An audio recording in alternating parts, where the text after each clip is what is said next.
We're coming up. Check one, two.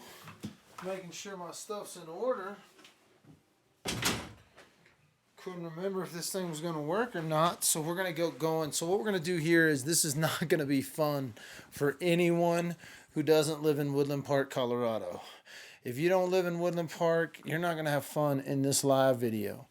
If you're here to troll, good luck with that one, because we're simply going to talk some local Woodland Park politics. Do I got a dog in here right now?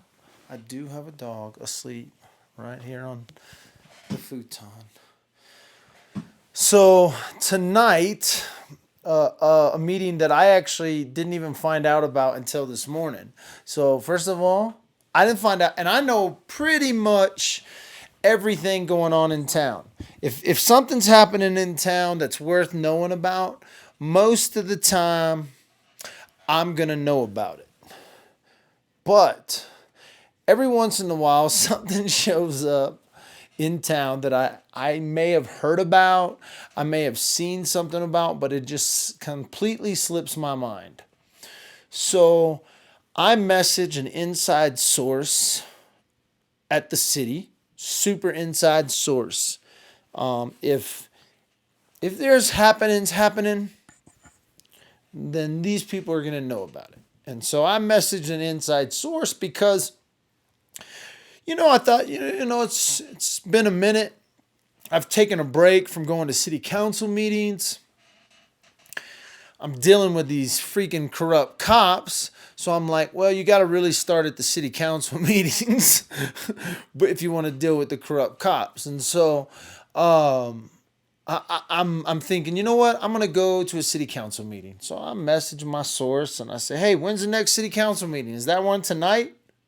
I just had my Thursday night open up. And so I'm thinking I'm going to go to a city council meeting, and she says, oops, I gave her away. Now, this is all public information, so it's not like it's a real secret source. At least not at this point.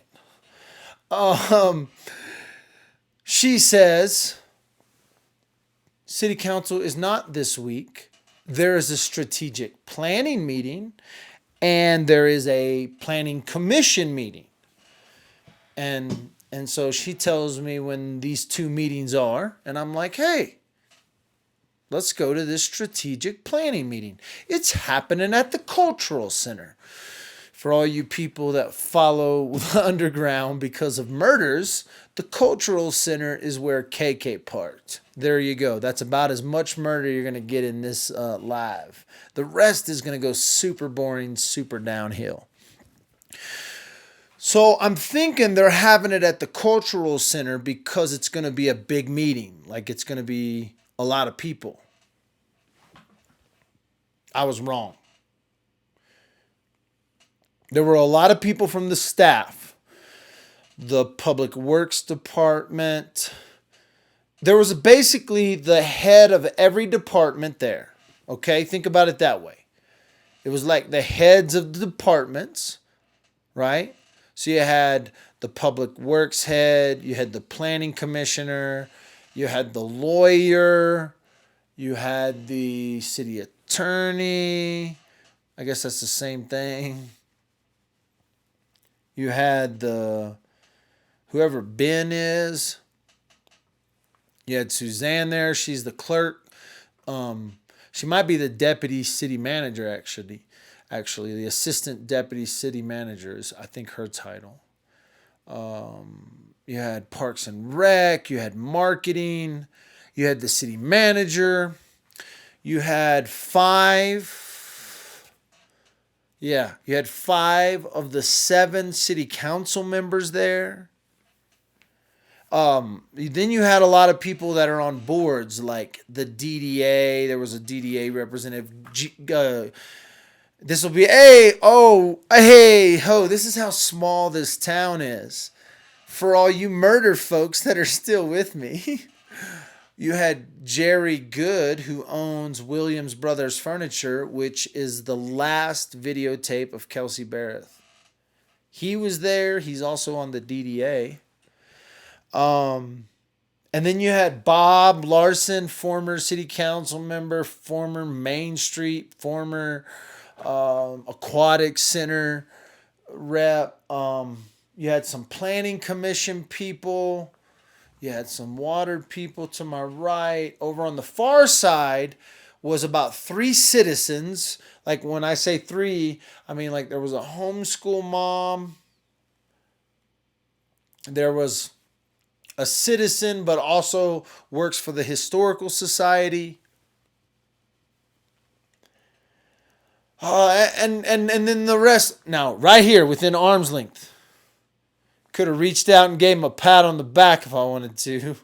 Was the chief of police with a gun on. That's why I didn't give him a pat on the back. I didn't want to get into the PTSD mode and get shot in the middle of everybody. They would have said I threatened him because I tapped him on the back.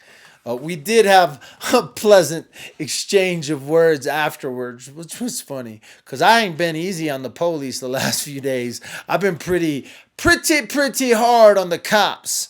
I think rightfully so, but nonetheless, I didn't think I was going to be sitting in a meeting arm length away from the chief of police when he had his gun on and all. It was quite intimidating, actually. Just teasing. The chief of police is not an intimidating man. Who else did we have? We had the council members. I've been talking about Hillary LaBar. Pete LaBar was there. Pete LaBar, multi-business owner. He's been here 29 years. Been in town 29 years. His city council daughter-in-law was across the table from him. Carol Harvey, city council member, was sitting there with him. Then the rest of the council members. It was a quite city employee-based group of folks. Then you had me. I walk in about 5 minutes late. I was across the street talking to the former mayor, okay? I was trying to figure out what this meeting was. I asked him, Steve Randolph, I said, Steve, what's this meeting all going to be about? And he was like, Michael, I've been to like 29 of those meetings. They're all going to be the same thing. They're going to say the same thing, and we ain't going to do nothing. I'm just paraphrasing his opinion. Now listen, I have to confess that I have been to quite a few strategic planning meetings. I worked at one point for a very large CEO and executive advising company. And I would travel the globe with these advisors, and these guys would go in and do strategic planning with businesses all over the country. And I got to see firsthand, got to interact, got to throw suggestions out, all of that, right? Complete freedom and growth in the interaction with these super advisors. So I understood exactly what was happening. As soon as I walked in, I was like, oh, I know who you are. You're a high dollar paid consultant. Why didn't they just tell me we were having a meeting with a high dollar paid consultant? I wish I would have known this was a meeting with a high dollar paid consultant, because I would have done some research on that high dollar paid consultant. I hadn't done that research beforehand. But I've got her name, I got her card, I got her information. We will be doing a complete breakdown on the high dollar paid consultant that was paid to consult Woodland Park on their strategic planning. Now, she's not a super high dollar paid one. I work with guys that take hundreds of thousands of dollars from companies for some advisement. She does not take hundreds of thousands of dollars from the city. She's not a super high paid consultant. She's a moderate high paid consultant, but she's not a super high paid consultant. I did get a price tag for her. It came about that price tag for this consultant. One, I asked the mayor. I happened to be sitting at the same table with the mayor. And so I laugh about this because this is what is great. This is something that was out of this meeting. This is what is great about Woodland Park. Let me tell you, this is what is great about Woodland Park. If you want to get involved, you can touch the mayor. I I had I had a great I had a great time teasing the mayor tonight. Actually, the mayor just first of all, the mayor had just come. The mayor wears a lot of hats in this town. He's the baseball coach for the high school, hands down, right? And he looks like a baseball player. Like he looks like a baseball coach. And the mayor looks like a baseball coach. He is the baseball. He was in his full baseball coaching gear. And he's a restaurant owner in town. He's been in town a long time. And he's the mayor. We paid $15,000 for this consultant. When I asked the mayor, I said, how much did we pay for this lady? And he says, well, somewhere between like 1,000 and 10,000. I don't know, is what he tells me. He tells me I don't know. Straight up. He don't try to lie to me. But then I tried to guess. I was like, well, was it 1,000? Did we pay her 5,000? Did we pay her 10,000? What do we? He says, well, it was somewhere between 1,000 and 10,000. And I was like, okay. So then I went over and got her card. And I thought, you know what? Let's ask the city manager. How much did we pay for this consultant to come in and run this meeting? On top of, she's going to run a few more meetings, which I don't know if they made those meetings public, but it's under my impression that anytime the city council meets together in 2 or more group, that meeting has to be open to the public. So I think they need to send out public notices for those retreats that they're going to have. So they're going to have some retreats with the staff and the council and the public, because you can't have retreats without the public. I don't know that that's legal, and I would hate for the city to run into some legal issues on that. So they really need to look at that. I'm trying to set the stage for what's going on here. We have a consultant that has come in now and going to run a public meeting. I don't think there's anything wrong with it. I think this lady did a great job with the meeting. I think this lady did a great job with the exercises that she did. She did make it clear that she normally does, these actual more these all day retreat stuff with the whole city in these design, coming up with these plans. I know that they're going to have another retreat. It may be an all day one. I'm going to try to clear my calendar and go, kiddos. One, because, well, frankly, no one else is going, and I just don't trust what they're going to tell me happened from the meeting. I mean, that's really what it boils down to. I don't necessarily trust the people within the city government, but the only way to figure out what's really going on is to throw yourself in the middle of it. Not that I'm going to throw myself in the middle of the government. I learned my lesson the first time. I will mess with them. I will see how far this freedom of speech and this open government policy will allow. And that is something that they have given me good timing to do. Could you record it? Interesting question today. So they laid some ground rules for this meeting.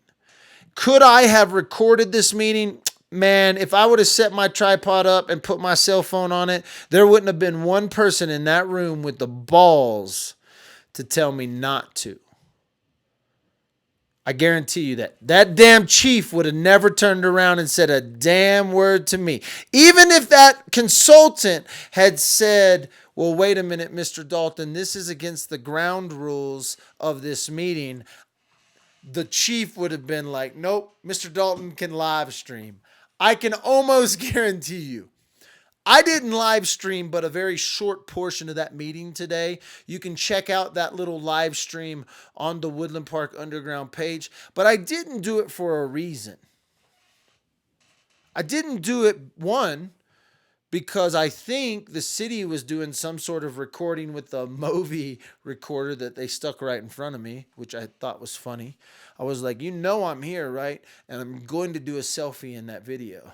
But nonetheless, they would have allowed me to record it, Miss Murder. They wouldn't have stopped me. There was no way in any way, shape, or form would they have tried to stop me from live streaming tonight. I don't feel that way. I don't even feel like that was even the purpose of the ground rule, but they had a ground rule: no constant use of technology.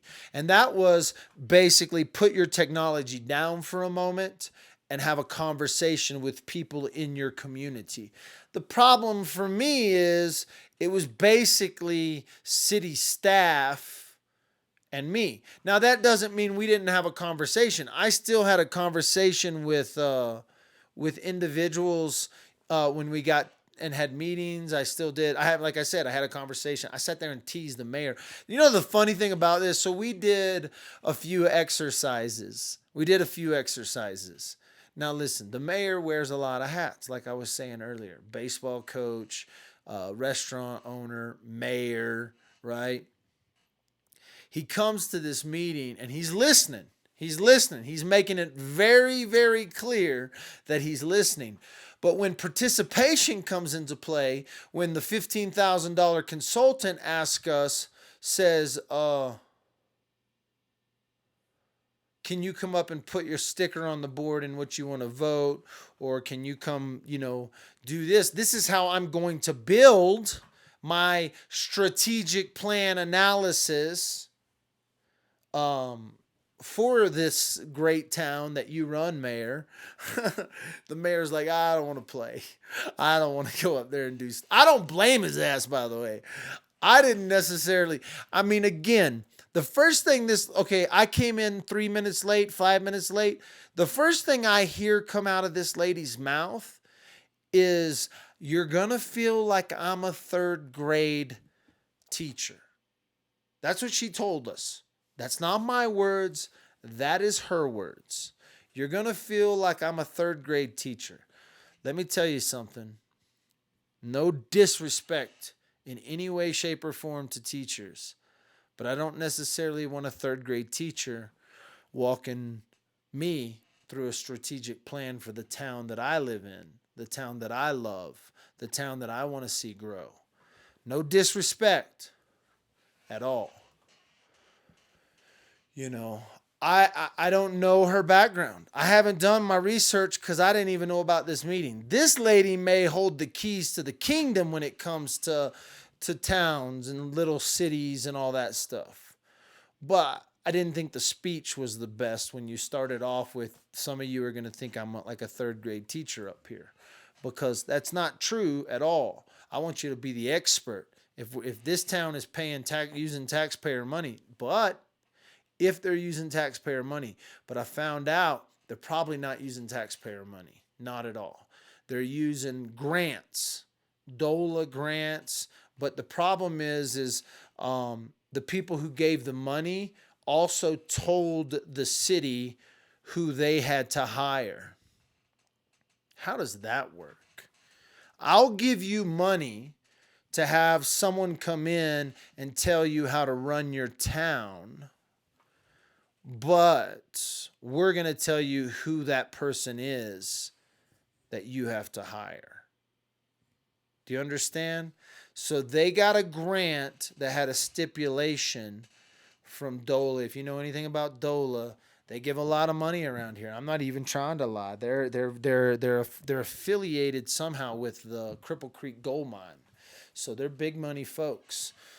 They're the kind of people that would bury Dad and make it. They're the kind of people that would write the check to have me disappear for sure. So I don't want to say anything bad about them. I just want you to hear what I'm telling you. They took a grant from someone who said, yes, we'll pay for you guys to have a strategic consultant come in, but you have to hire the consultant we tell you to hire.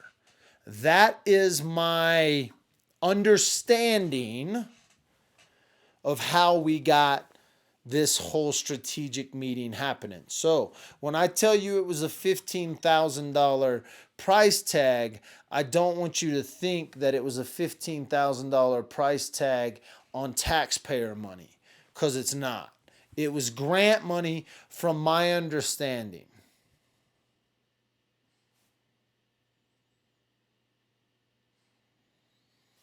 I have no problem, Aaron, with teachers having input on city planning.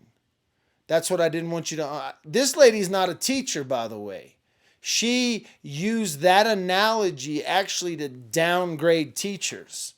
She said to us, "You're going to look at me like your third grade teacher up here."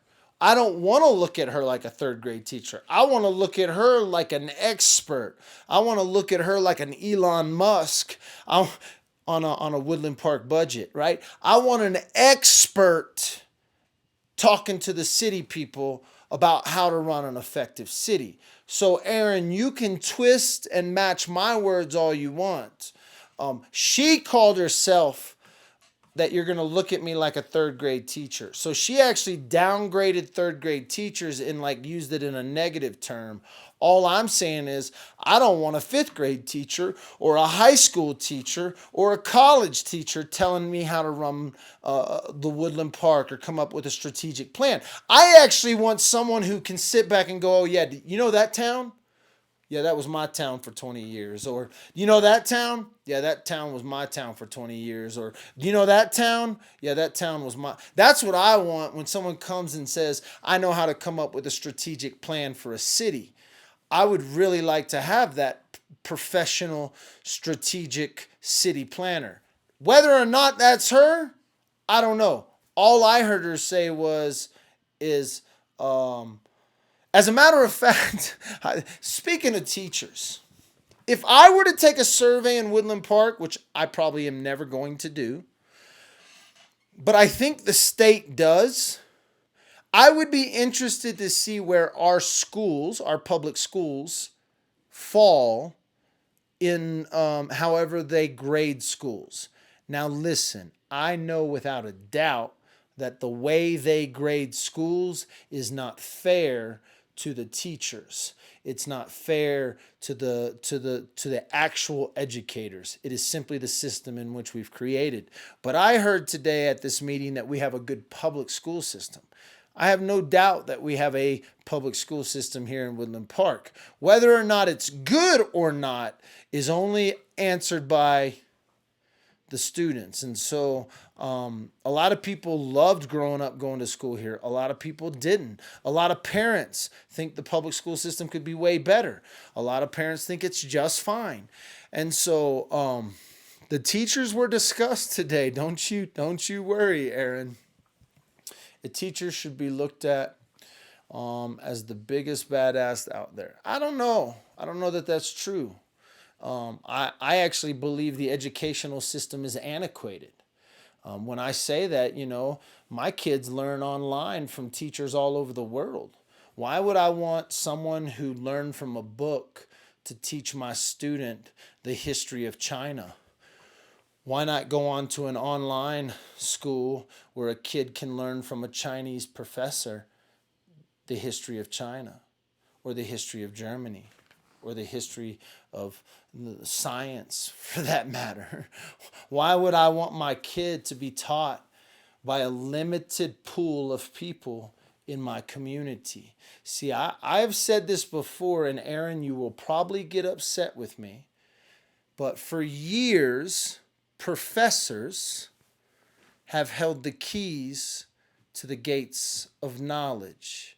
The problem is today there are no more fences. If you teach a kid how to learn, they will make history in life.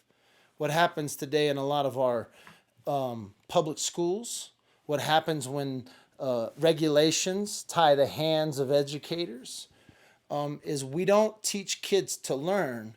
We teach kids how to take tests. And we don't have the inventors are far and few between. We train people to work in cubicles. But this is a whole nother rant. I'm trying to stay on city politics here, and you got me talking about cities.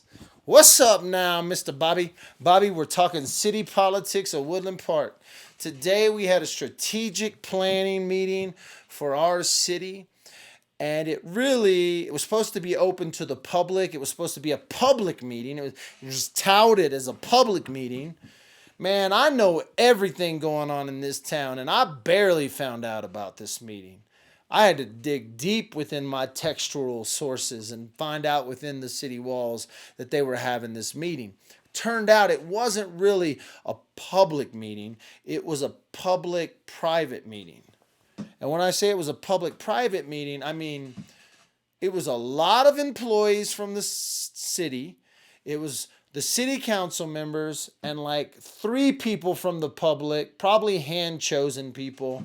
And then there was Dad with the phone that showed up. Now, I didn't record the meeting. I didn't live stream a lot of the meeting. I really didn't. I understood what was happening as soon as I walked in the door. We had a consultant. We had hired a consultant. I've worked for a lot of consultants. There are consultants that have done and then they consult. But the majority of your consultants are those who can't, and so they consult. Those are the 2 kinds of consultants you will run into in life. You will run into consultants who have done, thus the reason they consult. Then you will run into people who can't, so they consult. That is just the facts when it comes to this movement of consultants. You have people who run businesses that are so successful, they turn around and find themselves going, what the hell am I going to do? I make money hand over fist with my business, so now let's consult. Or there are those who couldn't quite cut it, but they were good speakers, they were good teachers, they're good lecturers, so they consult. The jury is out on the consultant we have hired because I have no clue. I don't even have a clue on her credentials. I got her card today, and I will do an extensive background look into where she came from, why we got her, how we handpicked this one. Because what I have been told is we were given a grant, but with that grant, we were given instruction on who we could hire. Now, I'm no genius, but that sure sounds shady to me. You know what I'm saying? Like, you want to help the town out. Thank you, Dola, for the money. But then you get to tell us who and how, because ultimately, whether or not city council takes into consideration what this lady comes up with for a strategic plan for Woodland. No matter what happens ultimately, down the road, if they take the plan this lady charges us $15,000 for, if we take this plan and we run with it, or if we take it and we look at it and we throw some things out, we take some things from it and do a partial plan, or we may just look at it and be like, yep, 15 G's gone. Let's move on down the road, right? It doesn't matter what happens. Ultimately, we have put some trust in this consultant to give us some solutions to some problems we're facing. Now, today, we came to a consensus. In 10 years, in 20 years, in 30 years, we want Woodland Park to be a small, safe community that is business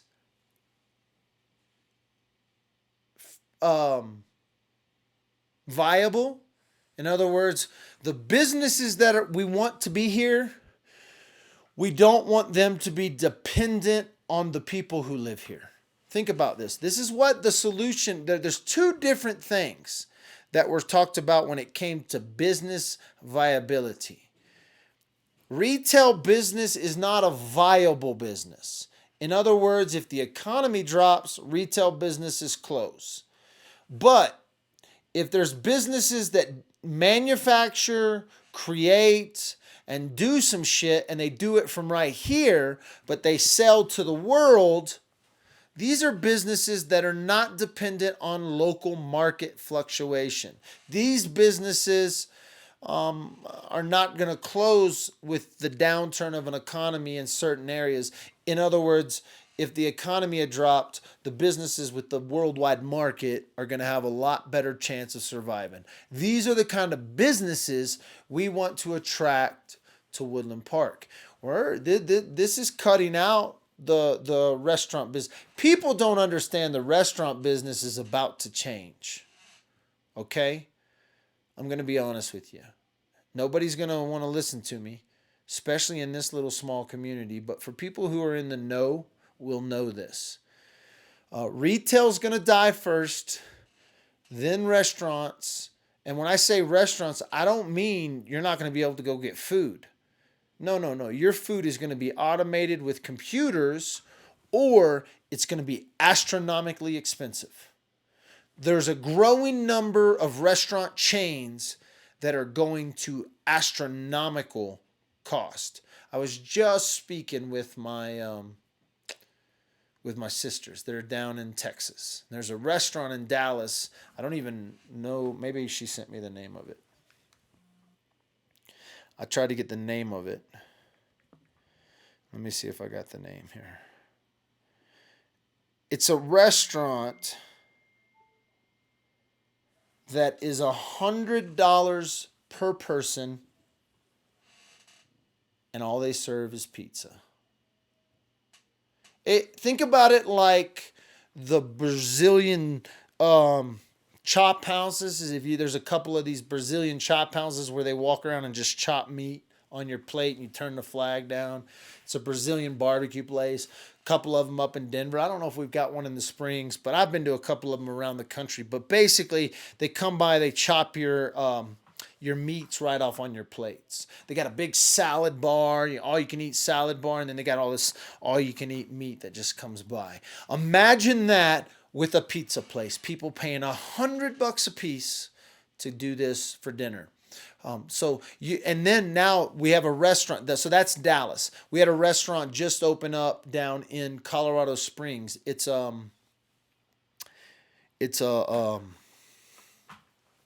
oh, son of a gun. It's like an Asian fusion, but it's a famous cook. This guy beat Bobby Flay like 3 times in Iron Chef Cook-Off. He's a famous chef down in the Springs. He's made Springs his home, but he just opened this new restaurant up. They make dumplings. It's a dumpling place, but check this out. He's doing these themed dinners at $250 a pop or $200 a pop. These themed dinners, this high-end super service themed dinners. Then you're going to have every fast food restaurant from McDonald's to Chick-fil-A to Chipotle. They're all going automation. Every last single one of them in the next 10 years will be automated. Fast food will be automated. They will have someone there that freaking they will have someone there to push a few buttons to make sure the hamburgers don't get clogged in the machine, right? So when you start thinking about small American mountain towns like Woodland Park, you got to understand Woodland Park cannot grow. It'll never be a town of 20,000 or 30. It will always be under 15,000. Some people say 12,000. Right now, we're probably around 8,000 people in the city limits. 7,500 to 8,000 people within just a few city limits, guys. You got to understand the city limits of Woodland Park are just the red lines over here on my door. I got a Woodland Park official city map given to me. The city limits of Woodland Park are very small. As a matter of fact, there's one way Woodland Park can grow, and they can just annex shit. And don't you think they won't? They've been talking about it. And so they want to grow, but stay small. They want to be business viable, but do they really? Do they really? You know, it's going to be hard for small businesses to try to compete. Now, that doesn't mean the craft business can't make it. The handmade shit, from handmade beer to handmade trinkets. It doesn't mean that a good restaurant can't survive. I guarantee you in 10 years, they're still going to be serving sushi. Fusion Japan just did, I think they're on their 8th year, maybe 6th year. I can't even remember. We've been here the whole time they've been here. I just talked with the owner of Beer Works. He's on his 9th year. There are some things that are not going to go away. So what you want to do in towns like Woodland Park is whatever you do good, whatever it is. If it's going to be craft beer and little craft shops, then do it good. If it's going to be, chain restaurants and we're going to be a bedroom community that needs to have every chain restaurant in town, then do it good, right? But right now what we have this idea of half-assing it. Some people want a small town. Some people want a big town.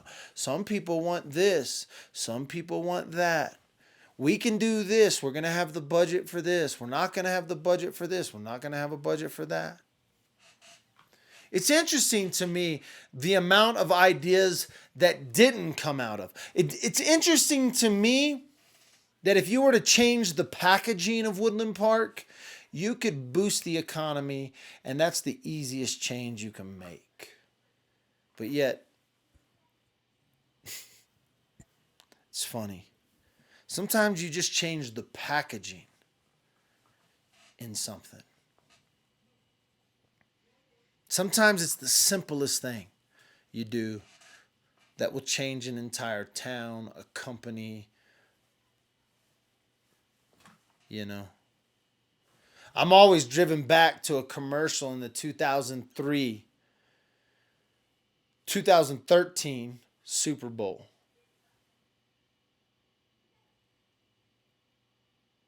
I could be wrong. 2013 Super Bowl, the lights went out. Maybe somebody in chat can tell me this. The lights went out, and could have been 2007, 2009. I'm confused now. I'm not a sports fan, but I think it's 2013. The lights went out, and in a matter of seconds, Oreo released a tweet that says, "You can dunk us in the dark." They had spent millions on a commercial that would run through the Super Bowl, but it was because of an innovative thinker. When the lights went out, and in 45 seconds, he released a tweet that said, "You can still dunk us in the dark." He repackaged an entire company in a tweet that then became the Super Bowl tweet of the year. It became the best Super Bowl marketing ad to ever come out in a Super Bowl. It became the most shared, and the lights were out for 45 minutes or something like that. And this dude released a tweet in 45 seconds. Sometimes I think the greatest idea is just to repackage something, to just, it's the same product. They didn't change the freaking Oreo. all he said is you can dunk them in the dark. And that tweet rang out across the world because the lights went out at the Super Bowl. Sometimes maybe Woodland Park doesn't need a makeover. Maybe we don't need cleaner streets. Maybe we don't need cooler. Maybe we just need to repackage a little bit. And the repackaging is already started, by the way. It's already started from one side of town. The business owners are catching on. Business owners are catching on. They're catching on. The city's catching up. City's playing catch up. Today I saw catch up. I saw a city trying to catch up. And I think they're running behind. I still think they're running behind. But it was a good start. It was fun. When it's all said and done, it's fun to see what's happening in Woodland Park, Colorado. I did find it funny. It was funny because I believe this about Woodland Park. Do I believe Woodland Park to be a safe place? Most of you guys know my kids walk up and down these streets without worry. Really. That's the town we live in. So is it a safe place? Yes. Do I think it's a safe place because of the police? No. Not at all. Not at all. I think it's a safe place because of the people. This isn't a safe place because of police officers. This is a safe place because of people. There is something about Teller County. You know, Teller County, they say, has more guns per capita than any other county in the state. I don't know if that's true, but I can tell you right now, if you're a criminal, you're probably not going to go to the county where there's a lot of reasons why Woodland Park is safe. I can tell you there's a lot of reasons, but one of the reasons is it finds itself in one of the most armed counties in the state. Secondly, we have a natural barrier to the enemy. It's called the National Forest. We are a little village surrounded by millions of acres of national forest. This little town is always going to be a safe place because there's only 1-2 ways in and out, right? There's really only 3 ways into this town. And one of them is the same highway, right? You can either go in out on town on 24 or you can go in out on 67. These small communities, these small towns are going to be safe because of the people that live here. It's not going to be because of law enforcement. So, if we're going to have a strong police presence, let's have the best, most well-trained officers. Cut the department in half and give more money to half the department, and those people will do a better job than your entire department. This town ain't getting more dangerous. Now listen, does that mean we ain't going to have calls? Does that mean they're not going to have to go answer dog calls and vandalism calls? And they're not going to have to go answer some petty theft calls? And, I saw in the newspaper, oh my goodness, we got a graffiti artist out there with a marker. That's the big crime in this town. Now, they ignore the murders. They ignore the murders because they're uneducated and they couldn't solve a crime if they tried. Because they're unpaid. We have some of the lowest paid officers in all of Colorado. They are not the reason for our safety. The mountains is what keeps us safe. This is why people live in the mountains. You have to be a person who's willing to work to live in the mountains. It's cold in the wintertime. You can't live up here and not work.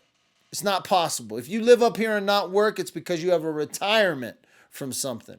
You didn't come up, you can't come to Woodland Park and become a career criminal. Now, they try to sneak up the mountain every once in a while. I'm not, when I say they, I say criminals try to sneak up the mountain. But one night in Woodland Park will run your ass out of town. You can't commit crime here and not be found out. Maybe. They might let you off for murder, though. They might let you off for murder. But the mountains keep people safe. People don't understand this about the mountains. You don't go to a small mountain town and commit crime. Why? One, this town has a lot of freaking guns in it. I guarantee you this county has a lot of... Man, I know buddies. I have buddies, personal friends of mine. And I'm not even lying. They have 500,000 rounds of ammo.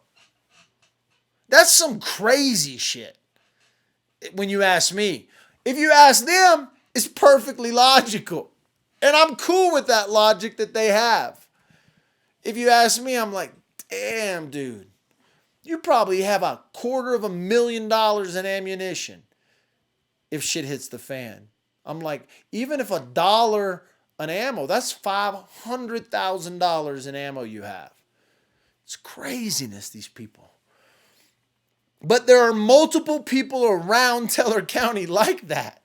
And they're the people you wouldn't even think about. They're the engineers, the inventors, the insurance guys, the bankers, the computer guys, the YouTube nerds. They're the guy. They're not the militia guys. That's what it's not about like some militia in Teller County. I'm just telling you, these are the normal, regular, everyday insurance salesmen that are like, they move to the mountains and they live in the mountains and they're safe in the mountains and they got their place in the mountains. And by God, if you're going to come up the hill and start something with them, you're going to have to start something with them. That's the kind of people that live in the mountains. Woodland Park will always be safe. Does that mean there's not going to be murders? Man, there's murders down the street. That way and this way. This new murder we haven't even been told about.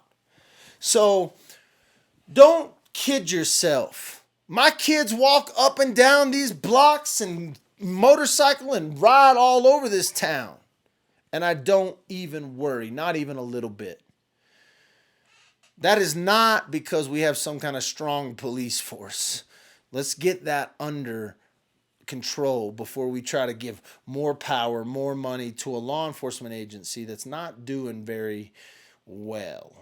Now, where could we put some money? We could put some money in our emergency services. We're in a freaking tinderbox. So let's pay the fire people more. Let's get some more damn fire engines. And let's figure out why the fire departments are fighting amongst themselves. Because the firemen could actually save my life. Could actually save my house. Could actually save our town from some bad shit. We're in a tinderbox. We live in the middle of the woods. Don't give a damn tank to the cops. Give a fire truck to the firemen. Please. Please. No more tanks to the cops. Fire trucks to firemen. Way better. I don't know why I got on the fire truck and the police officers, because I feel like that's... because this is what they want. They want a safer community. Fuck. How safe can one be? The people can run this stop sign and kill me. How safe can one be? 2, we want programs for our youth. Yes, we do. By God, I put 2 of my dots on that one. I think the most important thing in our lives are our children.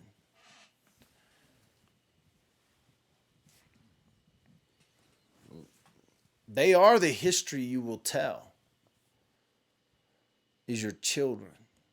So do we need more community things for our kids? Yes! Every day. Every day. We need more community things for our kids.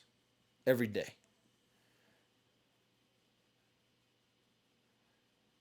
People worried about traffic here, though. And it blows my mind because it's the people that have never, ever, ever, ever, ever lived anywhere there's traffic. Because if you've lived anywhere there's traffic, there's not real traffic in Woodland. There's mismanagement. of traffic flow. But even with the mismanagement, on the worst day of the year, the traffic is not that bad in Woodland Park. Tiny hands, you're perverted. Tiny hands, a tinderbox is what I called what? My tiny hands, you are perverted. You are perverted. Or am I sitting in? Are you sitting in a crib? Does it look? I kind of look like I am. No, I'm sitting by a futon, and I'm sitting in a swivel chair. And there's one thing for damn sure is that nothing in life ever, ever, ever has been solved from a swivel chair. That's a true statement. Good thing today I got my ass out the swivel chair and went to city council. I've been going too long. I'm tired. I want to leave. I'm going to bed, maybe. I'm going to go fry my brain and watch some Netflix or do something. But if you live in Woodland Park, Colorado, I got something for you. If you care about Woodland Park, Colorado, I received a message from the city of Woodland Park today via Facebook that meeting, the retreat that is happening, I said I wanted to see when that staff and council retreat, because we paid. Let me finish this. Let me finish this Nike out strong. I wanna finish this out strong with the text that I got from the city of Woodland Park.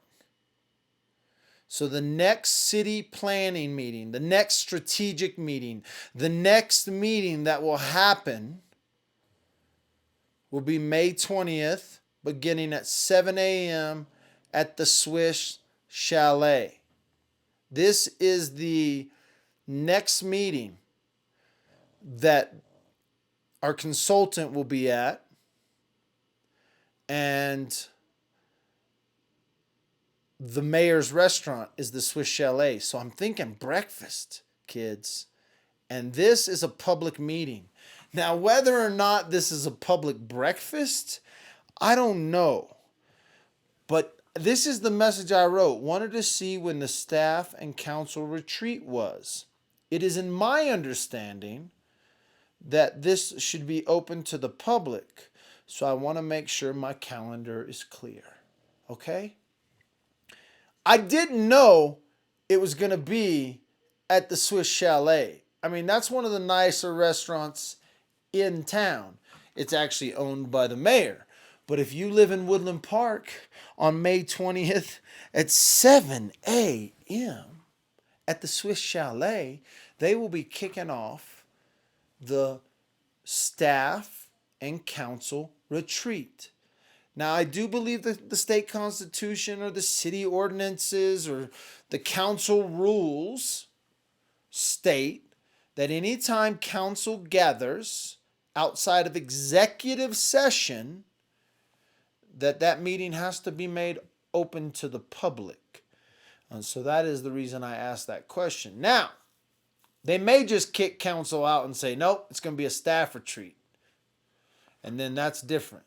But when elected officials meet together, especially our city council, they are to meet in public and with public notice so that you and I can go to that meeting. So, damn it, nothing is ever solved. Nothing will ever be solved from a swivel chair. So get up on May 20th and come to breakfast and join city council and the city staff for a meeting. All right? Y'all make that happen. Now, go to bed.